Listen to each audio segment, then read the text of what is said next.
Hello बच्चों, एक बार पुनः आप लोगों के लिए बीए पार्ट फर्स्ट का जो जनरल हिंदी का एग्ज़ाम होने वाला है नॉन कॉलेजिएट का, अभी तक ख़त्म नहीं हुए हैं। एग्ज़ाम्स चल रहे हैं, 19 तारीख तक फाइनल एग्ज़ाम चलेंगे आप लोगों के। तो देखिए, जो MGSU यूनिवर्सिटी में बीए पार्ट फर्स्ट का नॉन कॉलेजिएट का जो एग्ज़ाम है वो अभी बाकी है और रेगुलर वालों का एग्ज़ाम हो चुका है। तो उनका जो रेगुलर वालों का एग्ज़ाम हुआ है उसमें जनरल हिंदी का पेपर कैसा आया है मैं इस वीडियो में ये बताने वाली हूँ, और किस तरीके से आपको 1.5 घंटे में पेपर अटेम्प्ट करना है ये बताने वाली हूँ। तो बिना स्किप किए ध्यान से वीडियो देखिएगा, शेयर कीजिएगा, लाइक कीजिएगा, सब्सक्राइब कीजिएगा। देखिए, आप लोगों के पास में इकाई 1, इकाई 2, इकाई 3, इकाई 4 और इकाई 5 5 इकाइयों में पेपर बांटा हुआ है। पहली इकाई आपके पास में पूरी की पूरी जो संबंधित है वो पूरा का पूरा गद्यांश, आपके पास में जो गद्यांश सेक्शन है आपकी बुक में उससे रिलेटेड है। तो इसके अंदर देखिए आपके पास में व्याख्या ही है क्वेश्चन नंबर 1 में, और सेक्शन में व्याख्या ही है, 2 व्याख्याएं हैं, इसमें से कोई एक करनी है आपको। फिर आपके पास में ख में भी व्याख्या है जिसके अंदर आपको कोई एक करनी है, ठीक है। ब में फिर आपके पास में क्वेश्चंस हैं। पृथ्वीराज की आंखें एकांकी का मूल भाव स्पष्ट करते हुए अंतर्निहित संदेश व्यक्त कीजिए। ठिठुरतोहा गणतंत्र निबंध में निहित व्यंग्य की समीक्षा कीजिए। रांगे राघव का संक्षिप्त परिचय देते हुए अदम्य जीवन रचना का सार अपने शब्दों में लिखिए। फिर इस मौसम में मोहर्रम ठीक ही था, कुछ होली कुछ जल्दी आई में रामविलास शर्मा किस मौसम की ओर संकेत कर रही हैं, भैया के नाम पाती रचना के आधार पर स्पष्ट कीजिए। तो ये देखिए आपके पास में इकाई पहली और इकाई दूसरी। अब आपके को ये बता दूं बच्चों कि आप अपने जो गद्यांश और पद्यांश में से, गद्य और पद्य में से केवल एक ही सेक्शन तैयार कीजिए जो आपको इजी वे में लग रहा है, ठीक है। अगर आपको पद्य सेक्शन अच्छा लग रहा है तो पद्य तैयार कर लीजिए, और अगर गद्य अच्छा लग रहा है तो गद्य तैयार कर लीजिए, क्योंकि 1.5 घंटे का पेपर है बच्चों।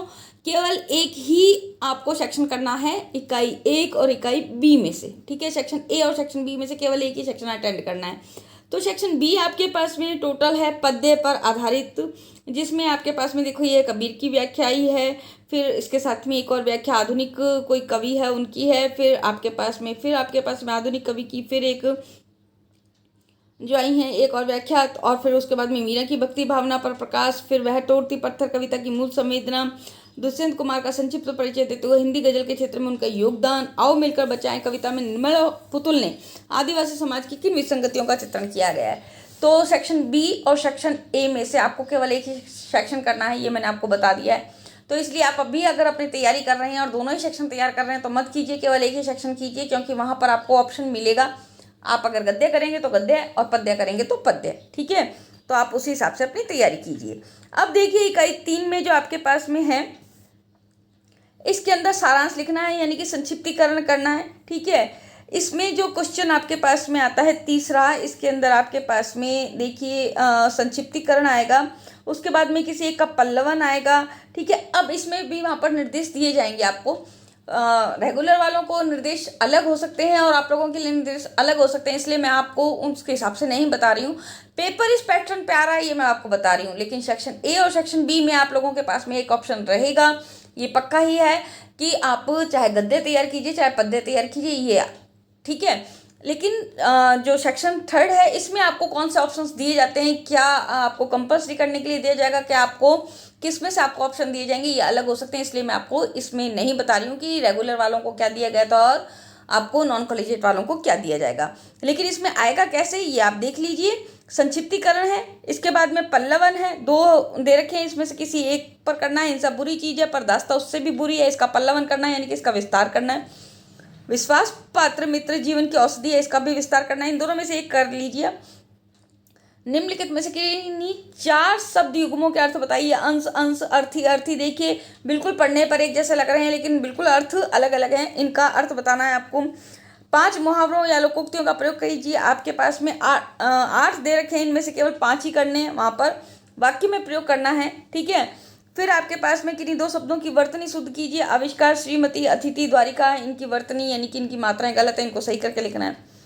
फिर 2 वाक्यों को शुद्ध रूप में लिखना है। 4 दे रखे, इनमें से केवल 2 वाक्यों को सही करके लिखना है, ठीक है। फिर चौथी यूनिट आती है अनुवाद का महत्व, अनुवाद का अर्थ। इन दोनों में से एक क्वेश्चन करना है। 3 नंबर का अनुवाद, आदर्श अनुवाद की विशेषताएं बताइए। अनुवाद के प्रमुख तत्व कौन से हैं, इसमें से भी कोई एक क्वेश्चन करना है। फिर आपके पास में अंग्रेजी अवतरण यानी कि अंग्रेजी में जो गद्यांश दे रखा है इसका हिंदी में अनुवाद करना है। ट्रांसलेशन आ रखी है, फिर राजस्थानी अवतरण है, इसका हिंदी में अनुवाद करना है, या तो अंग्रेजी वाला करिए या राजस्थान वाला करिए। लेकिन मैं आप लोगों को बता रही हूँ, मैं आपको सारे ही क्वेश्चंस बता रही हूँ किस तरीके से आपका पेपर आएगा। लेकिन वहाँ पर ऑप्शंस आपको दिए जाएंगे, वो आप नोटिंग करेंगे, उसके अनुसार आप पेपर अटेंड करेंगे। क्या आपको ये क्वेश्चन करना जरूरी है? आपको इस क्वेश्चन में से इन 2 या 3 क्वेश्चन में से आपको ये क्वेश्चन करना है, ठीक है। वहाँ पर निर्देश दिए जाएंगे, उन निर्देशों का ध्यान से पालन कीजिएगा। अब आपके पास में देखिए इकाई 5 में निबंध आया है, 5 निबंध आए हैं। डॉक्टर भीमराव अंबेडकर का व्यक्तित्व, वर्तमान राजनीति दशा और दिशा, पर्यावरण संरक्षण, मेरी प्रिय पुस्तक, विज्ञान वरदान और अभिशाप, ठीक है। तो ये आपके पास में 10 नंबर का एक निबंध है। फिर आपके पास में एक पत्र आया है 5 नंबर का। तो इस तरीके से आपके पास में पेपर आएगा बच्चों। इसको अटेंड आपको मैंने आपको बता दिया, इकाई 1 और इकाई 2 यानी कि सेक्शन ए और सेक्शन बी में से आपको केवल एक ही ऑप्शन करना है, लेकिन आगे वालों में आपको जो वहाँ पर निर्देश दिए जाएंगे उसी के अनुसार आपको पेपर अटेंड करना होगा। पेपर आपका इस तरीके से आएगा। तो कैसा लगा वीडियो? अगर अच्छा लगा हो तो प्लीज़ लाइक, कमेंट और शेयर करना बिल्कुल भी ना भूलें। चैनल को भी सब्सक्राइब करना ना भूलें। आज के लिए धन्यवाद, नमस्कार।